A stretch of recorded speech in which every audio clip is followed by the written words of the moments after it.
Bonjour Ambre, Bonjour Grégoire. vous m'avez l'air un petit peu préoccupé, comment ça va ce matin? Bah ça va, mais c'est vrai que je suis un peu Ah pensive. ouais? J'ai pas mal cogité en pensant à Lucas Chevalier, auteur malheureux d'une grosse bourde Mmh. contre Marseille quand on est le nouveau gardien du PSG, que c'est le premier classique et que ça offre la victoire aux plus gros rivaux. C'est vrai que ça fait un peu tâche. Alors je me suis demandé comment est-ce que lui digère ça, comment est-ce qu'il absorbe ses premières critiques. Est-ce que ça vous inquiète pour la suite de son aventure? Il vient d'arriver, hein. Ouais, mais alors non, pour le coup, pas du tout. Des erreurs, tous les gardiens en font, ce sera pas la dernière, malheureusement. Et puis Lucas Chevalier a débarqué cet été. Il faut lui laisser le temps de digérer le transfert, de découvrir un nouvel écosystème, affronter la pression, se détacher des étiquettes, notamment celle du prix dans son cas.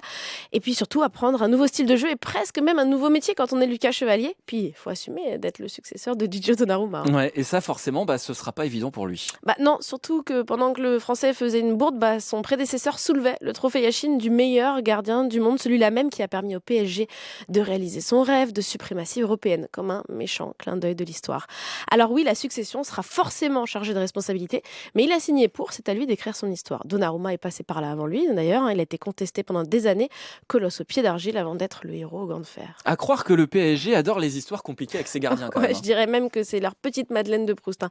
À l'arrivée de Donnarumma, rappelez-vous tout le tintouin avec Keylor Navas, qui était peut-être à ce moment-là le meilleur du monde, chassé de la hiérarchie pour faire de la place au petit prodige italien. Et puis si vous rembobinez encore, vous vous rappellerez de la cohabitation impossible entre Sirigu, poussé sur le bas-côté par Kevin Trapp. Bref, au PSG, c'est jamais facile d'être gardien. Ce matin, quand je pensais à ces premiers jours post-boulette de Lucas Chevalier, je me disais qu'il serait bien inspiré de repenser tout ce par quoi Donnarumma est passé.